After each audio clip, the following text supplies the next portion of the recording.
Good afternoon, Robert Scribbler. It is August 22nd, 2018.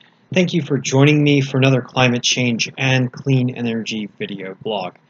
Now for this segment, I'm going to provide you with another update on Hurricane Lane, which briefly tipped into Category 5 status last night before weakening a bit into a still very strong Category 4 storm.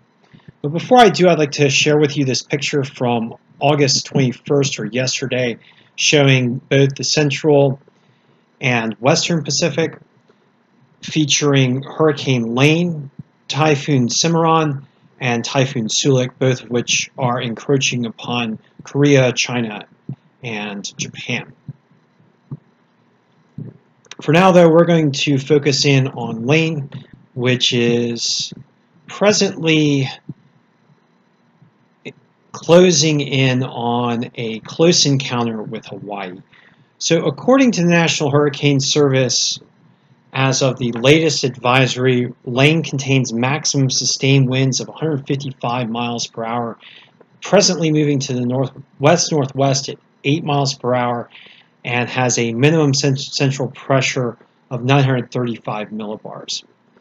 Lane's predicted path is expected to bring it close to the Hawaiian island chain, and there are likely to be interactions with these islands that will produce heavy rainfall, and as well as tropical storm force winds over portions of the Hawaiian Islands.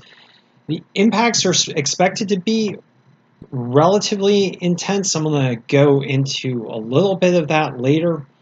But first, I'd like to show you some graphics that were provided by Weather Underground.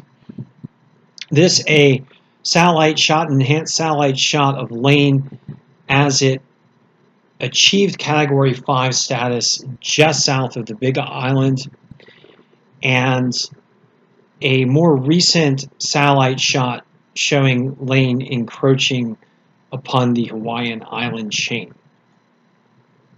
Weather Underground notes that Lane could easily bring widespread major impacts to Hawaii over the next 3 to 4 days, including torrential rains, floods, mudslides, and power outages, even if it doesn't make landfall.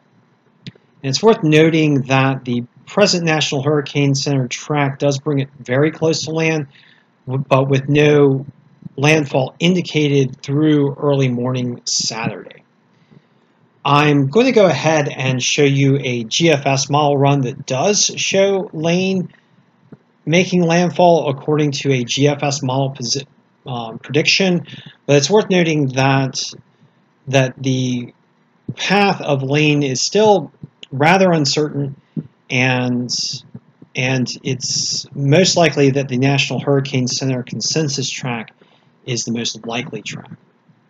What I'm going to do is go ahead and provide precipitation potential so you can see the predicted or expected interaction of Lane with land through the Hawaiian island chain, and as it's likely that heavy rains may produce the strongest impacts for this system. Now, it's worth noting that if the storm does maintain a higher intensity and makes landfall, that there would be some potentially severe storm surge, flooding, and heavy waves as well. So just a caveat.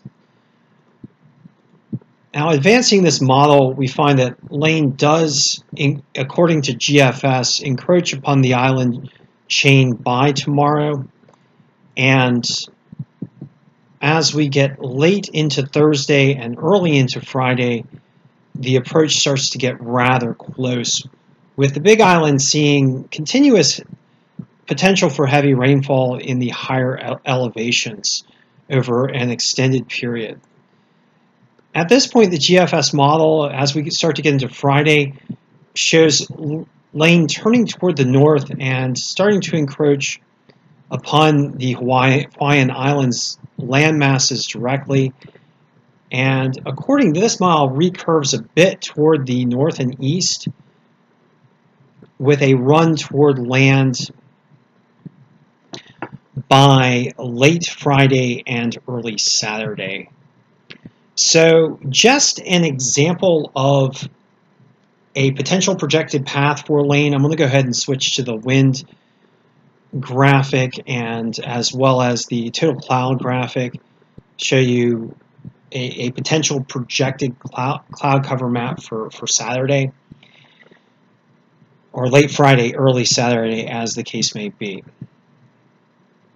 So it's worth noting that there are some climate change related fingerprints that may be impacting Lane's present high intensity, that being primarily above normal sea surface temperatures in the region south of Hawaii and along the path of Lane. It's worth noting that though Lane has churned up the waters rather considerably, we don't have a lot of upwelling cooling along its path, which is somewhat notable.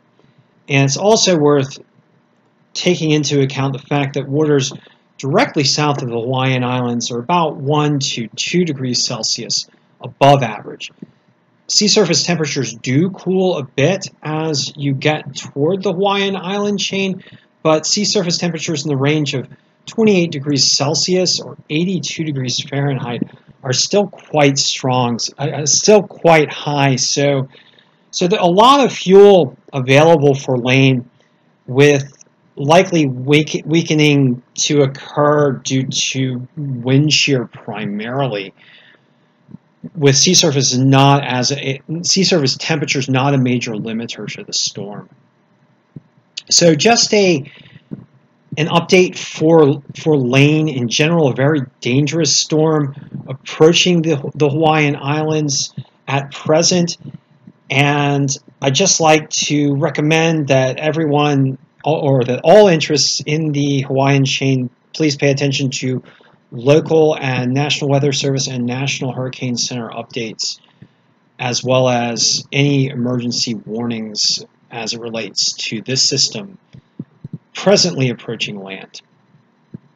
Thank you for joining me, and I'll be chatting with you soon.